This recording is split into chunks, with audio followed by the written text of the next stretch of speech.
Olá, tudo bem com você? Seja muito bem-vindo a mais uma edição do Espírito Santo em Debate.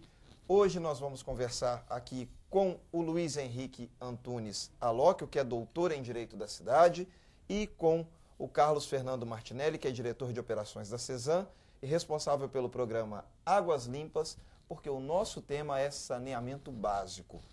Eu começo com o Fernando Martinelli, perguntando já o que é o programa Águas Limpas, que já está em execução há algum tempo, mas pode ser que alguém não saiba exatamente o que ele é. Ok, Evandro. Na realidade, o programa Águas Limpas, ele tem dois aspectos assim fundamentais na sua partida. Primeiramente, foi recuperar a capacidade financeira da CESAM. Esse foi um aspecto importantíssimo. A outra foi a decisão do governo de então, ainda em 2003, de ampliar os investimentos nos sistemas de abastecimento de água e esgotamento sanitário, que é exatamente aquilo que a CESAM ela faz no seu dia a dia. Esse programa, né, então, ele deu início a partir de meados de 2004, com recurso contratado junto ao Banco Mundial, e ele tem duas metas principais. Primeira meta é universalizar o abastecimento de água nas áreas urbanas, onde é que a CESAM possui as concessões. E, em segundo lugar... São quantos municípios? São dos 78 municípios aqui no estado, nós atendemos 52 municípios e, logicamente, a grande concentração, né, de população é na região metropolitana. Sim.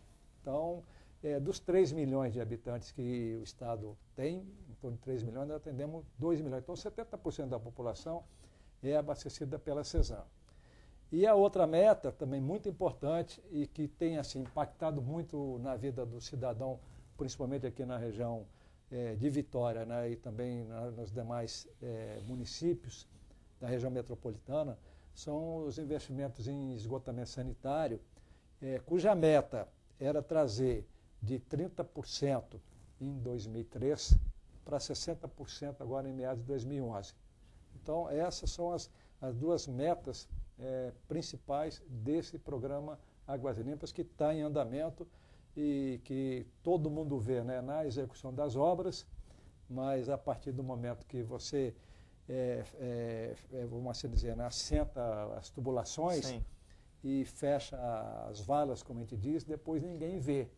Mas efetivamente é um programa que tem um impacto, né, ambiental muito forte, muito importante, e que nós estamos assim, na fase agora final de conclusão dessa primeira etapa. Agora nós já estamos, de certa forma, no novo governo, já com o planejamento estratégico, né, que foi debatido agora recentemente.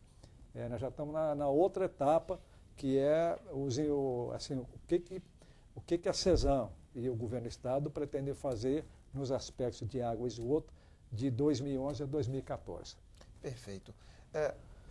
Alóquio, pegando carona no que ele disse agora, 30% em 2003 dos municípios ou das pessoas tinham saneamento básico.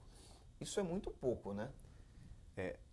A realidade de países em desenvolvimento no setor de saneamento, ela é um tanto quanto cruel, por uma questão de desvalor do tratamento do saneamento de forma histórica. Há de se fazer uma ressalva. De 10 anos para cá, mesmo a classe política tem se demonstrado muito interessada em realizar a universalização e integrar todos os sistemas de saneamento para disposição à população. Por uma questão muito simples. Eu gosto sempre de brincar com uma frase que foi muito divulgada na década de 70, na década de 80, que saneamento era obra enterrada. Manilha enterrada ninguém vê e não dá voto.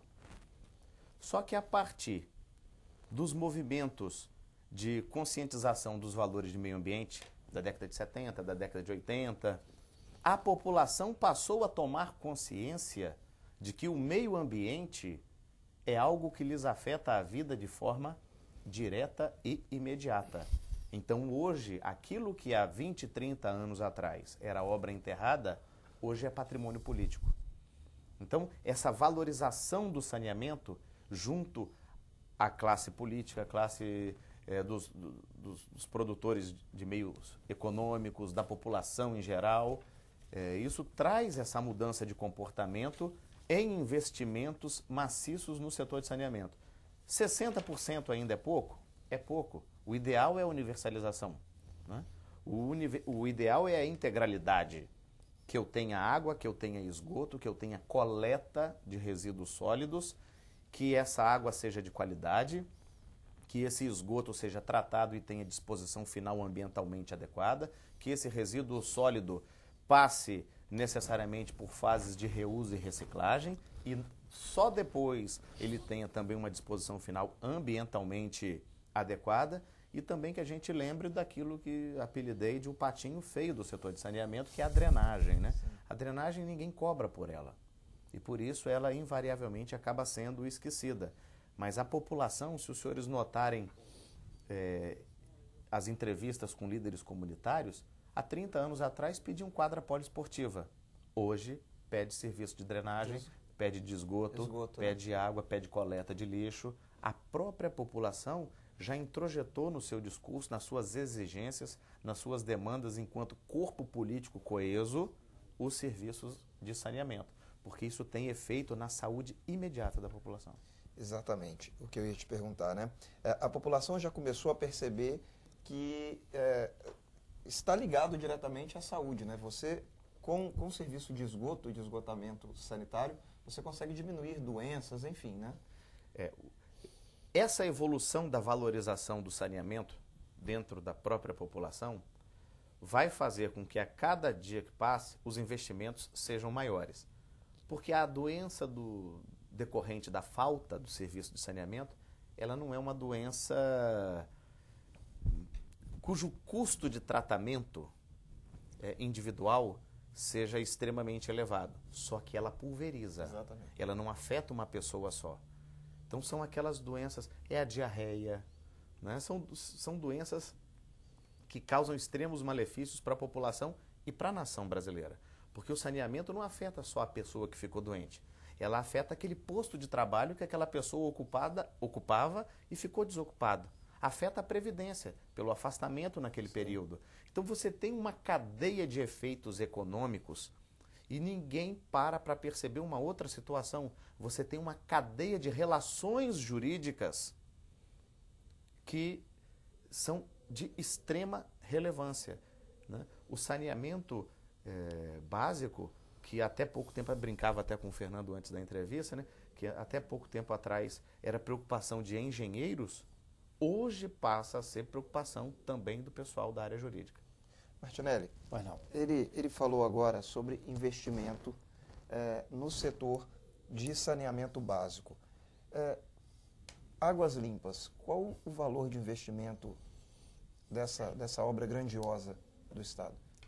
Evandro, eu queria, antes de responder a sua pergunta, só fazer uma retificação, porque assim, em 2003, quando a gente assumiu a diretoria da CESAM, ainda no governo anterior, sim, o indicador de cobertura para esgotamento sanitário não era 30%, 20%, era pior, né, ainda. Então, como a previsão nós estamos para atingir 60%, agora no final do ano, nós estamos triplicando, então, em relação o salto é grande, àquele indicador. Mas tem muita coisa para ser feita. Com relação aos investimentos, o que efetivamente ocorreu? Todo mundo sabe como é que o Estado foi encontrado na gestão de 2003 até 2008. O Estado estava numa situação muito ruim, então a primeira coisa foi arrumar o Estado. Então a gente ficou, num primeiro momento, vamos supor, nós lá da empresa de saneamento, a gente estava numa situação muito complicada. E a partir de 2006, então, que as coisas começaram a evoluir. Então, até de 2003 agora até 2010 e agora esse início de 2011, o governo investiu, através do Banco Mundial, através do BNDES, tudo empréstimos, isso aí é bom que se diga, né? Infelizmente, a gente é muito discriminado ainda com relação a Brasília, os chamados recursos não onerosos. Sim. Que seriam os recursos a fundo perdido. Então, vamos supor, de 1 bilhão que foi investido de 2003 até 2010, apenas 4% 40 milhões, em torno de 40 milhões, que veio o dinheiro do chamado OGU, do Orçamento Geral da União. Enquanto o Bahia, que é o nosso estado vizinho aqui, parabéns para os baianos, mas eles levaram lá 800 milhões.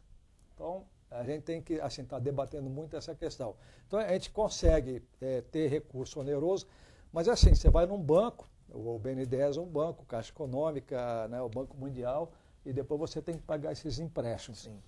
Então, só para responder a tua pergunta, na primeira etapa nós investimos 1 bilhão em aproximadamente 8 anos, sendo que dos 8 anos o início foi mais complicado e tal. O que se projeta agora é se tentar fazer em 4 aquilo que a gente fez em 8. Ou seja, assim, eu enquanto diretor, porque eu sou diretor de operação da Suzama, também diretor de empreendimento e de obras, é uma meta muito arrojada.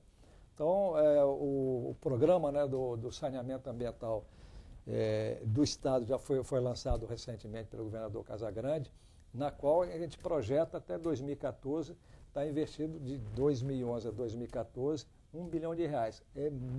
Assim, se mantendo os reforços, né, os empréstimos eles já estão assegurados, tem repasses do governo estadual que já foi pactuado com o próprio governador. Uhum. Então, essa coisa se mantendo dessa forma, em 2014, nós estaríamos assim, hoje a gente está com uma cobertura de 60% até o final de 2011, e a gente projeta chegar a 70% no final de 2014. Então, você verifica que a gente passou de 20 para 60%, e agora de 60 para 70. À medida que você vai aumentando o indicador de cobertura, o investimento ele é maior, porque você também começa a ir também para a zona, vamos supor, mais de periferia.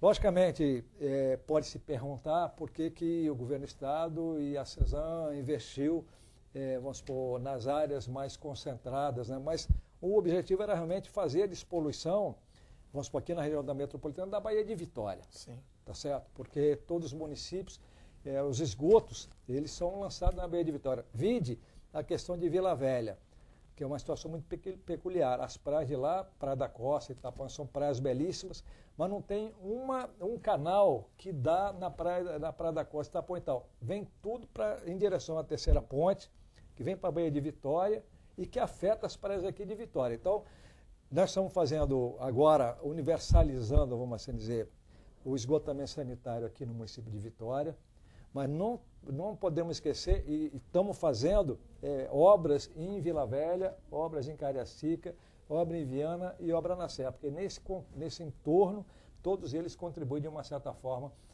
para os sistemas, né, de águas aqui, mais especificamente a Baía de Vitória. Tá certo. Martinelli, eu vou pedir licença a você. Pois não.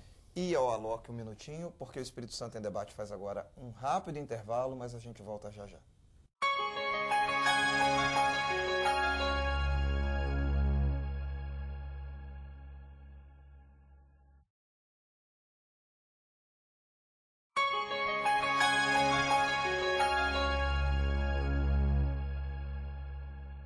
Estamos de volta com o Espírito Santo em Debate. Hoje a gente fala sobre saneamento básico e eu volto a falar com Luiz Henrique Antunes Alok, perdão.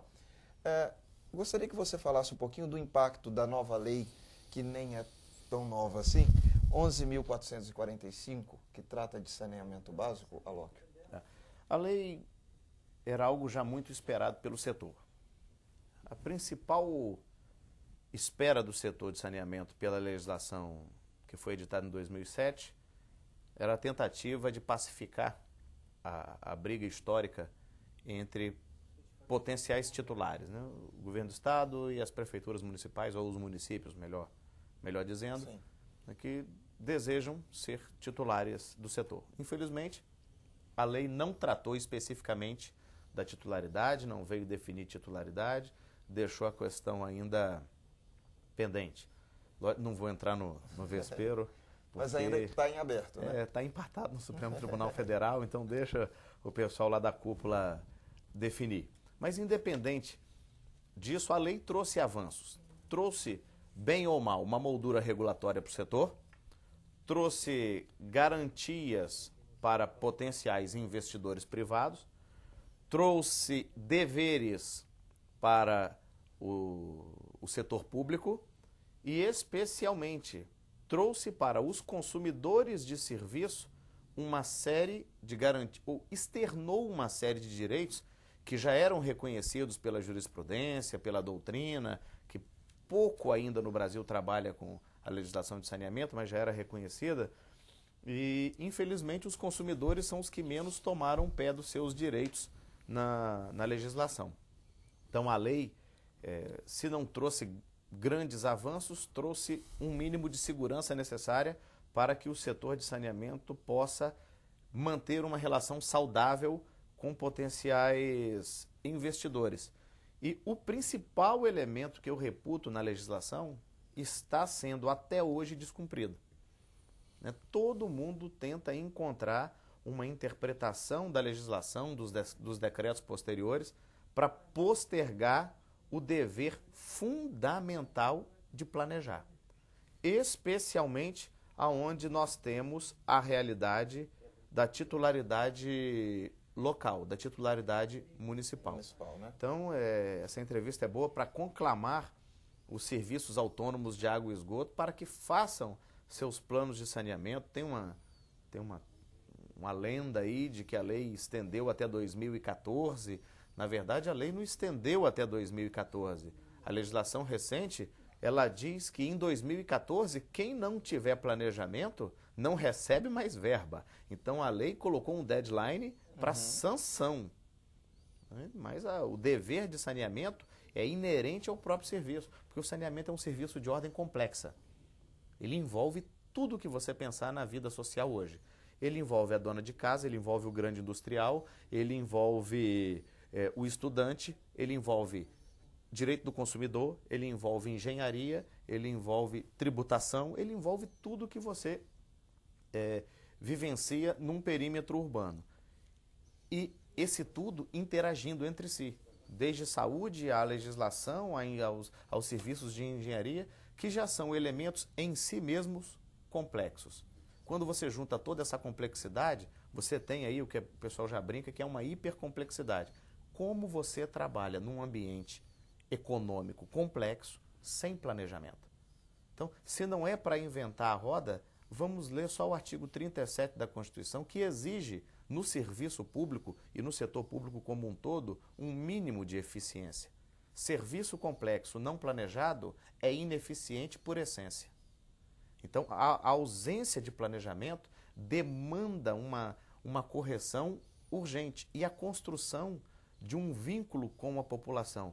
E faço um adendo aqui, que eu reputo a principal alteração de postura da companhia estadual não são as obras, foi uma campanha imaterial. Aquela poupe água, poupe a natureza, de conscientização, que afetou o principal, que afetou as crianças. Então nós vamos ter um sucesso dessa campanha em médio prazo. Então essa construção de um valor imaterial ligado ao saneamento foi extremamente saudável. Eu já volto a falar de planejamento com o senhor, mas eu queria perguntar ao Martinelli, há planejamento de se estender o Águas Limpas para as demais regiões do estado?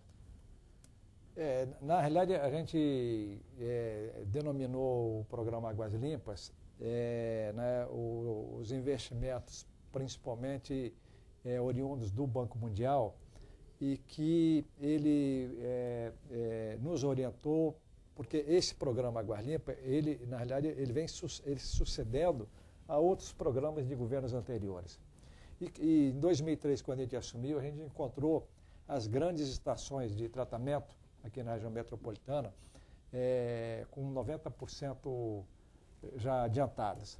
E a gente tivemos que tomar uma decisão, né? E a decisão foi concluir as estações.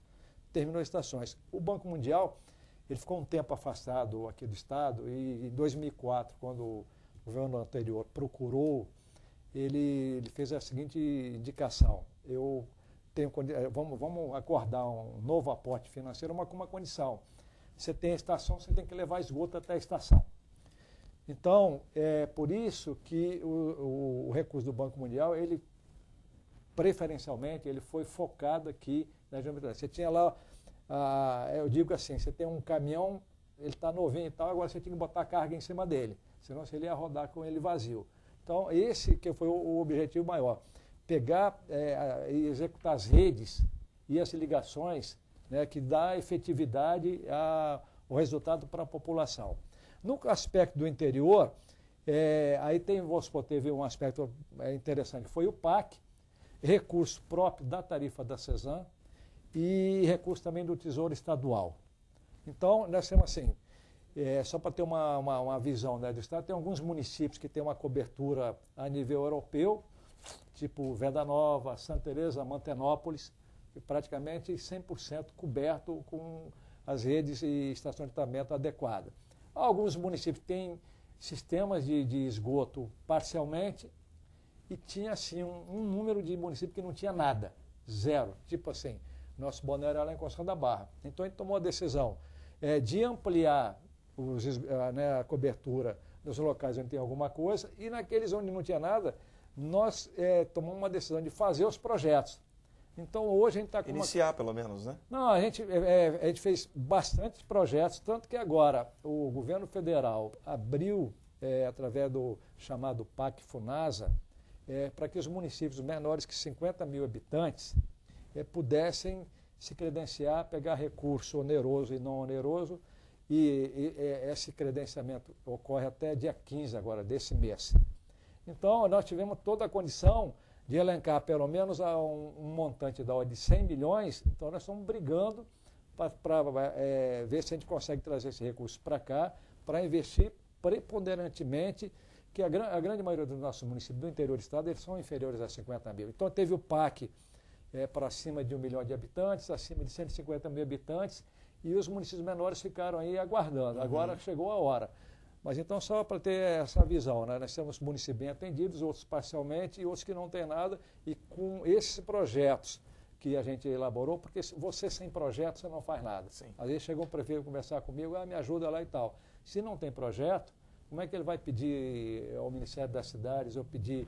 É o primeiro passo do planejamento, né? Tem que fazer, uma das etapas do planejamento. Como a doutora Locke comentou, né, a lei federal, ela é estrutura que você tem que ter o plano municipal de saneamento básico. Aí o que a CESAM vai fazer no município de Constituição da Barra? Vai universalizar o esgoto? Não tem nada. Quando é que vai atingir 20%, 40%? Para isso, o primeiro passo você tem que ter o projeto. Você tem quanto custa o projeto? 10 milhões. Se está acordado que nós temos que atingir um percentual de atendimento, então a gente discute com o município qual a parte da cidade que a gente vai atender, e aí se traça também, assim se parte efetivamente para atingir essa meta. Se você não tiver a meta, você fica perdido, né? E é o que vinha ocorrendo até muito recentemente, né? Não ter plano, e a gente trabalhava muito assim, às vezes a gente comenta, né? Os municípios, às vezes não diretamente com a CESAM, mas até eles conseguem emendas parlamentares, um recurso. Aí ele vai lá, faz um pedacinho, mas esse pedacinho não liga nada a lugar nenhum. Então agora com esse plano, você tem um projeto global, aí tem uma emenda parlamentar, tudo bem, é um valor tal. Então onde é que dá para aplicar esse recurso? É isso aqui, vai ter efetividade? Então vamos aplicar aqui. Se não tiver efetividade, é melhor não aplicar, porque senão você aplica às vezes e fica parado. E eu conheço N situações do interior do estado que tem o sistema lá parcialmente construído e sem operação nenhuma. Martinelli, ainda é uma dificuldade para as pessoas fazerem a ligação de esgotamento? Olha, Wandra, essa pergunta aí, ela é fundamental porque, como eu falei, né, o recurso público que está sendo direcionado para poder fazer essa infraestrutura é muito grande. Nós estamos falando assim, até 2014, pegar assim um período 2013, 2014, 2 bilhões de reais. É um investimento muito forte, foi uma decisão de governo. Então, a gente está fazendo a nossa parte. Agora, se o cidadão, né, o imóvel do cidadão, não se ligar à rede da CESAM, nós não vamos ter efetividade, nós vamos ficar com a infraestrutura ociosa, nós vamos ter que pagar o empréstimo ao Banco Mundial, ou quem nos cedeu o empréstimo. Então, essa parte, ela, vamos assim dizer, a CESAM está discutindo muito a forma como é que isso aí vai ser feito, porque tem alguns estados que passou a rede em frente ao imóvel, a empresa concessionária é autorizada já a mandar a conta. Uhum. Nós preferimos ainda partir para um processo de conscientização, de discussão, envolver Ministério Público, envolver as lideranças comunitárias e tal, mas a gente não pode ter uma infraestrutura implantada e o imóvel, né, jogar o esgoto na drenagem pluvial, e essa drenagem pluvial vai dar na curva da Jurema aqui, onde que eu moro. Sei lá, 10 anos atrás, não era concebível, pelo menos no meu pensamento, então, hoje eu já consigo tomar banho ali na curva da Jurema. E a Praia da Costa. Então, meu condomínio jogava o esgoto na curva da Jurema. Então, como é que eu posso, morando num bairro, produzindo esgoto, todo mundo produz, não ter igual resíduo sólido, né, o lixo, popularmente lixo. As pessoas têm que se conscientizar que elas são geradoras desse resíduo e tem que haver uma solução. E às vezes a pessoa não se conscientiza que está poluindo o meio ambiente, está contaminando o meio ambiente e as crianças são as maiores prejudicadas, né? Os idosos, mas os indicadores de saúde estão aí para nos mostrar. E a agressão ambiental. Infelizmente o nosso país ele é o 7º pior país do mundo na questão do esgotamento sanitário, infelizmente. Porque agora, como o doutor Alok falou, está havendo assim, um despertar, né, uma conscientização que dá necessidade de a gente estar fazendo a recuperação ambiental desses sistemas. Qual o maior problema? A falta de conscientização ou a falta de planejamento dos municípios em relação ao saneamento básico? Hoje, sem dúvida, é a falta de planejamento. Porque a população hoje já demanda da classe política a existência do serviço de saneamento. A consciência popular já está instalada, pouco ou muito está instalada. O problema é que a consciência de planejar, ela não se estabeleceu. Então, ela é um dever que está latente. E faço aqui lógico, observadas as ponderações que devem ser feitas, né? O Ministério Público está atuando fortemente na área de resíduo, exigindo planos de resíduos nos municípios capixabas, né? Daqui a pouco vai chegar no setor de água e esgoto.